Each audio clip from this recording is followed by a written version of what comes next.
Dan inilah berita yang telah kami dengar dari Dia dan yang kami sampaikan kepada kamu. Allah adalah terang, dan di dalam Dia sama sekali tidak ada kegelapan. Sebenarnya ayat ini udah sering banget kan kita dengar. Bahkan mungkin ada yang sudah menghafalnya.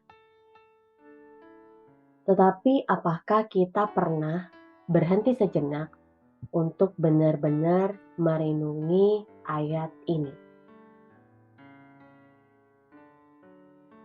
Allah adalah terang dan di dalam Dia sama sekali tidak ada kegelapan. Allah bukannya punya terang atau membawa terang, tetapi Allah adalah terang. Beda banget sama kita.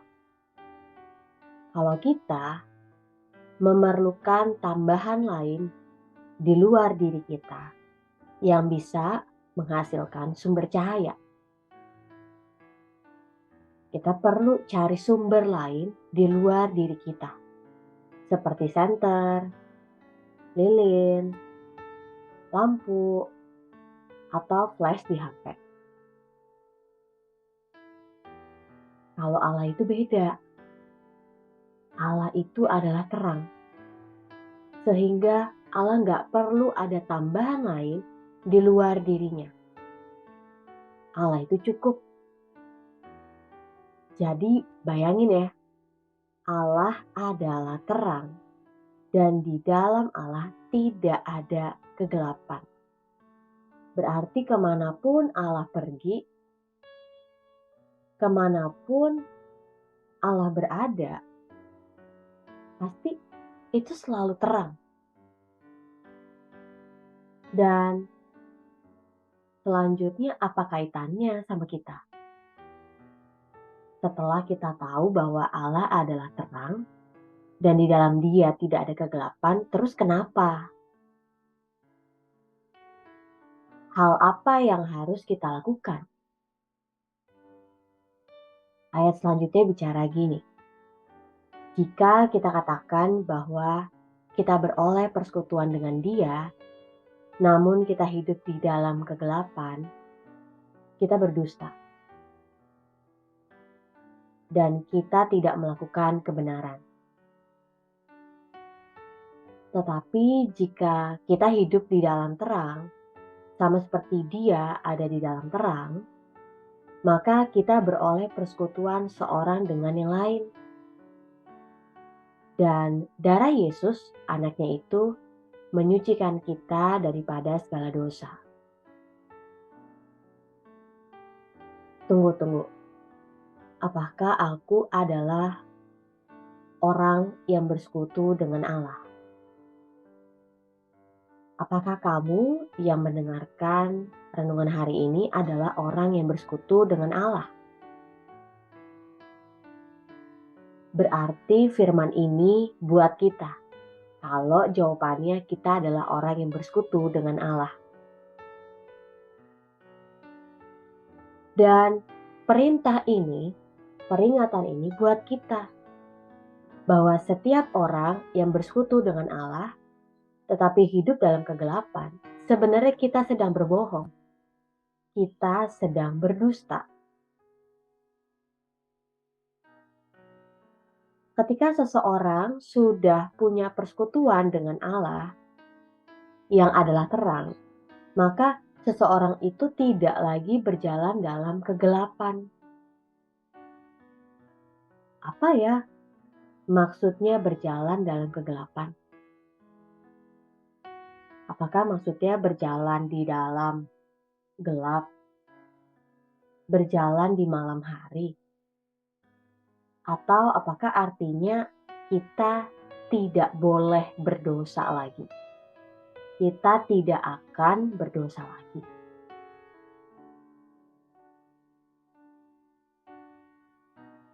Tapi ayat tadi bilang, hidup dalam persekutuan dengan Allah maka buktinya kita akan beroleh persekutuan seorang dengan yang lain, dan darah Yesus menyucikan kita dari segala dosa. Maksudnya apa ya?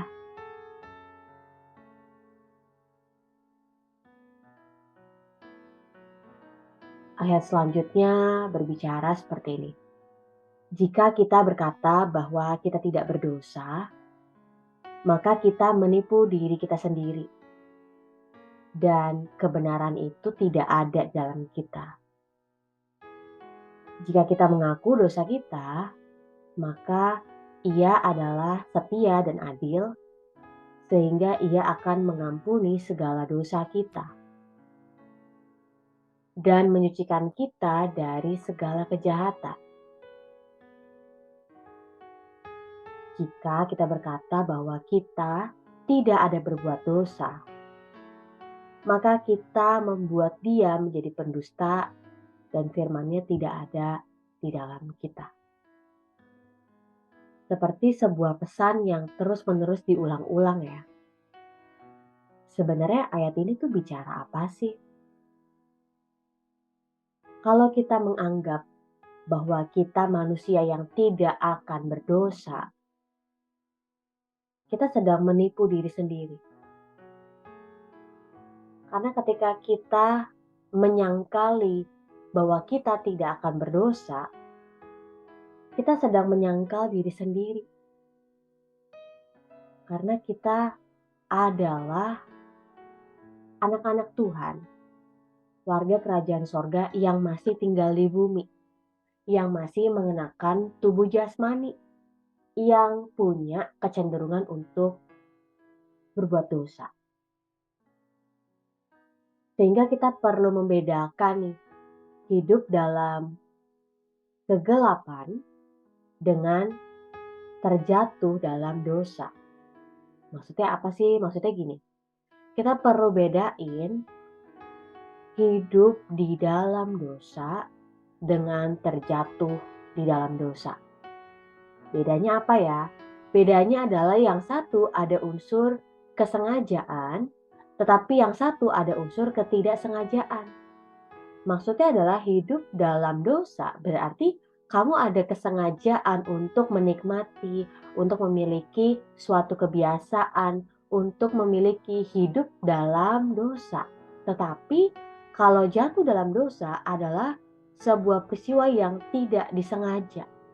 Kamu sudah menjaga, kamu sudah berhati-hati, tetapi terpeleset juga.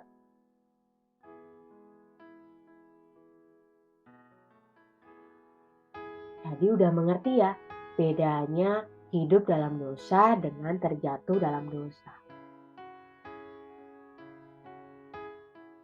Kebenaran yang perlu kita ketahui dan kita hidupi adalah persekutuan dengan Allah membuat kita beroleh pembenaran di hadapan Allah. Kita dipindahkan dari posisi seorang hamba dosa, diubahkan menjadi hamba kebenaran. Ini kan adalah suatu pekerjaan Allah bagi kita. Karena nggak ada yang bisa melakukan perubahan posisi selain daripada Allah. Kita sendiri aja nggak bisa mengubah posisi kita dari seorang hamba dosa menjadi hamba kebenaran. Nggak bisa. Kecuali Allah yang melakukannya. Tetapi yang perlu diingat adalah meskipun identitas kita adalah anak-anak Allah, meskipun posisi kita sudah berubah dari kerajaan maut kepada kerajaan surga, tetapi yang perlu diingat adalah karena kita masih hidup di bumi ini, mengenakan manusia yang tertutup oleh daging ini, yang masih syarat dengan kecenderungan untuk berdosa, kita perlu hati-hati. Karena ada aja kemungkinan untuk kita jatuh dalam dosa. Itu sebabnya kita perlu waspada. Kita perlu untuk pegang firman Tuhan. Kita perlu untuk hidup di dalam Tuhan. Tubuh, pikiran, perkataan kita, semua dalam hidup kita perlu dilatihkan untuk melakukan firman Tuhan, untuk tunduk terhadap Allah. Latihan ini perlu kita lakukan setiap hari, bahkan setiap saat. Tetapi jika kita jatuh dalam dosa, terpeleset dalam dosa, kita perlu sadar bahwa ada Allah yang setia dan yang adil akan mengampuni segala dosa kita. Enggak hanya mengampuni segala dosa kita, tetapi Allah juga menyucikan kita dari segala kejahatan. Itu sebabnya kita bisa kok untuk mengakui segala dosa kita dalam bentuk perkataan, perbuatan, dan keinginan kita di hadapan Allah. Jangan kita terjebak dalam rasa bersalah atau merasa tidak layak, karena itu adalah pekerjaan si jahat. Karena si jahat tidak mau untuk kita mengakui dosa kita di hadapan Allah. Sedangkan ketika kita mau mengakui, Allah yang setia, Allah yang adil akan mengampuni segala dosa kita kok. Dan kalau kita lihat sebenarnya pengampunan itu jauh lebih penting bagi kita. Benar nggak? Karena kalau bicara tentang konsekuensi dari dosa, ya mungkin kita akan bisa menjalaninya. Dan mungkin memang itu adalah resiko bagi kita. Dan nggak apa-apa. Tetapi yang kita perlukan adalah pengampunan Allah, bukan? Dan kita perlu Allah untuk menyucikan kita dari segala dosa kita, kan? Dan itulah yang Allah akan lakukan dalam kehidupan kita. Kalau Allah dulu sudah mengampuni dan menyucikan kita dari segala dosa kita, maka Allah yang setia dan adil akan tetap melakukannya sampai akhir hidup kita.